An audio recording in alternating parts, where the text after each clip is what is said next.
ನಮಸ್ತೆ, ಪೂನಾ ದಿನ ಕನ್ನಡ ವ್ಲಾಗ್ನ ಮಾಡ್ತಾಯಿದ್ದೀನಿ. ಇವತ್ತು ಭಾನುವಾರ ಆಗಿರೋದ್ರಿಂದ ನಮ್ಮ ಮನೇಲಿ ಎಗ್ ಕರಿನೂ ಹಾಗೂ ಪರೋಟನ ಮಾಡ್ಕೊಳ್ತಾ ಇದ್ದೀನಿ. ಎಗ್ ಕರಿ ಮಾಡ್ಕೊಳ್ಳೋದಕ್ಕೆ ನಾನಿಲ್ಲಿ ಮೊಟ್ಟೆನ ಬೇಯಿಸ್ಕೊಂಡು ಎಣ್ಣೆಯಲ್ಲಿ ಫ್ರೈ ಮಾಡ್ಕೊಳ್ತಾ ಇದ್ದೀನಿ. ಸ್ವಲ್ಪ ಉಪ್ಪು, ಹಳದಿ ಪೌಡರು ಹಾಗೆ ಸ್ವಲ್ಪ ಖಾರದ ಪೌಡ್ರ್ ಹಾಕ್ಕೊಂಡು ನಾನಿಲ್ಲಿ ಎಣ್ಣೆಯಲ್ಲಿ ಫ್ರೈ ಮಾಡಿಕೊಂಡು ಸೈಡಲ್ಲಿ ಇಟ್ಕೊಳ್ತೀನಿ. ಈ ಥರ ಇಟ್ಕೊಳೋದ್ರಿಂದ ಟೇಸ್ಟು ಕೂಡ ತುಂಬ ಚೆನ್ನಾಗಿ ಬರುತ್ತೆ, ಹಾಗೆ ರುಚಿಯಾಗೂ ಕೂಡ ಇರುತ್ತೆ. ಹಾಗೆ ನೋಡಿ, ಸೈಡಲ್ಲಿ ಒಂದು ಪ್ಲೇಟಲ್ಲಿ ಫ್ರೈ ಮಾಡಿಕೊಂಡು ಇಟ್ಕೊಳ್ತಾ ಇದ್ದೀನಿ. ಹಾಗೆ ಅದೇ ಎಣ್ಣೆಯಲ್ಲಿ ನಾನಿಲ್ಲಿ ಈರುಳ್ಳಿ ಚೆನ್ನಾಗಿ ಫ್ರೈ ಮಾಡ್ಕೊಳ್ತಾ ಇದ್ದೀನಿ. ನಾನೇನು ಮೊಟ್ಟೆನ ಫ್ರೈ ಮಾಡ್ಕೊಂಡಿದ್ನಲ್ಲ, ಅದೇ ಎಣ್ಣೆಯಲ್ಲಿ ಮಾಡ್ಕೊಳ್ತಾ ಇದ್ದೀನಿ. ಹಾಗೆ ಟೊಮೊಟೊನು ಕೂಡ ಚೆನ್ನಾಗಿ ಈರುಳ್ಳಿ ಜೊತೆ ನಾನಿಲ್ಲಿ ಫ್ರೈ ಮಾಡ್ಕೊಳ್ತಾ ಇದ್ದೀನಿ. ಸ್ವಲ್ಪ ಉಪ್ಪು ಹಾಕ್ಕೊಂಡು ಇಲ್ಲಿ ಫ್ರೈ ಮಾಡ್ಕೊಳೋದ್ರಿಂದ ಟೊಮೊಟೊ ತುಂಬ ಚೆನ್ನಾಗಿ ಗ್ರೇವಿ ಬರುತ್ತೆ. ಹಾಗಾಗಿ ನಾನಿಲ್ಲಿ ಸ್ವಲ್ಪ ಹಳದಿ ಪೌಡರು, ಧನಿಯಾ ಪೌಡರು, ಖಾರದ ಪೌಡರು ಹಾಗೆ ಜೀರಿಗೆ ಪೌಡ್ರ್ ಹಾಕ್ಕೊಂಡು ಇಲ್ಲಿ ಚೆನ್ನಾಗಿ ಫ್ರೈ ಮಾಡ್ಕೊಳ್ತಾ ಇದ್ದೀನಿ. ಏನು ರುಬ್ಬಿದ್ನಲ್ಲ ನಾನು ಮಸಾಲಾನ, ಚಕ್ಕೆ, ಲವಂಗ, ಶುಂಠಿ, ಬೆಳ್ಳುಳ್ಳಿ, ಟೊಮೊಟೊ, ಕೊತ್ತಂಬರಿ ಸೊಪ್ಪು ಇವೆಲ್ಲ ಹಾಕ್ಕೊಂಡು ನಾನಿಲ್ಲಿ ಮಸಾಲಾನ ರುಬ್ಕೊಂಡಿದ್ದೀನಿ. ಅದನ್ನೆಲ್ಲ ಹಾಕ್ಕೊಂಡು ಇಲ್ಲಿ ಫ್ರೈ ಮಾಡ್ಕೊಳ್ತಾ ಇದ್ದೀನಿ. ಈ ಥರ ಚೆನ್ನಾಗಿ ಫ್ರೈ ಮಾಡಿಕೊಂಡು ಸ್ವಲ್ಪ ಉಪ್ಪು ಹಾಕ್ಕೊಂಡು ರುಚಿಗೆ ತಕ್ಕಷ್ಟು ಎಲ್ಲವನ್ನೂ ಕೈ ಆಡಿಸ್ಕೊಂಡು ನಾನಿಲ್ಲಿ ಚೆನ್ನಾಗಿ ಬೇಯಿಸ್ಕೊಳ್ತಾ ಇದ್ದೀನಿ. ಸ್ವಲ್ಪ ನೀರು ಹಾಕ್ಕೊಂಡು ಚೆನ್ನಾಗಿ ಬೇಯಿಸ್ಕೊಳ್ತಾ ಇದ್ದೀನಿ.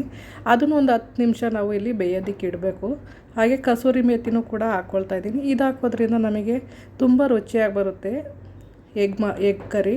ಹಾಗಾಗಿ ನಾನಿಲ್ಲಿ ಕಸೂರಿ ಮೇಥಿನೂ ಕೂಡ ಚೆನ್ನಾಗಿ ಮಿಕ್ಸ್ ಮಾಡಿಕೊಂಡು ಒಂದು 10 ನಿಮಿಷ ಇಲ್ಲಿ ಗ್ರೇವಿನ ಬೇಯೋದಕ್ಕೆ ಇಡ್ತಾ ಇದ್ದೀನಿ.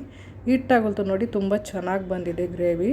ಹಾಗೆ ನಾನೇನು ಎಣ್ಣೆಯಲ್ಲಿ ಫ್ರೈ ಮಾಡಿಕೊಂಡಿದ್ನಲ್ಲ ಸೈಡಲ್ಲಿ, ಆ ಎಗ್ಗನ್ನು ಇಲ್ಲಿ ಗ್ರೇವಿ ಒಳಗಡೆ ಹಾಕ್ಕೊಂಡು ಚೆನ್ನಾಗಿ ಕೈ ಆಡ್ಕೊಳ್ತಾ ಇದ್ದೀನಿ. ಆದರೆ ತುಂಬ ರುಚಿಯಾಗಿ ಬರುತ್ತೆ ಈ ಥರ ಮಾಡ್ಕೊಳ್ಳೋದ್ರಿಂದ. ಈ ಥರ ಮಸಾಲೆ ಒಳಗಡೆ ನಾವು ಎಗ್ನ ಹಾಕಿ ಚೆನ್ನಾಗಿ ಮಿಕ್ಸ್ ಮಾಡ್ಕೊಳ್ತಾ ಇದ್ದೀನಿ. ಈ ಥರ ಚೆನ್ನಾಗಿ ಮಿಕ್ಸ್ ಮಾಡಿಕೊಂಡು ಇದಕ್ಕೆ ನಾನು ಪರೋಟನ ಮಾಡ್ಕೊಳ್ತಾ ಇದ್ದೀನಿ. ಎಷ್ಟು ಚೆನ್ನಾಗಿ ಕಾಣಿಸ್ತಾ ಇದೆ ನೋಡಿ. ಹಾಗೆ ತುಂಬ ರುಚಿಯಾಗೂ ಕೂಡ ಬಂದಿದೆ.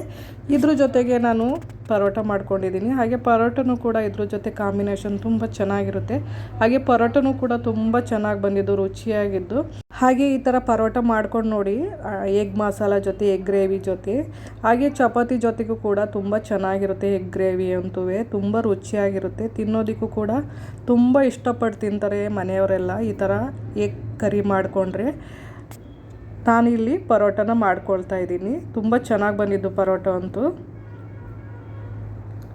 ಪರೋಟ ಜೊತೆ ಎಗ್ ಕರಿ ತುಂಬ ಚೆನ್ನಾಗಿತ್ತು, ರುಚಿಯಾಗಿ ತುಂಬ ಚೆನ್ನಾಗಿ ಬಂದಿತ್ತು ಪರೋಟ ಜೊತೆ ಎಗ್ ಕರಿ ಮಸಾಲ.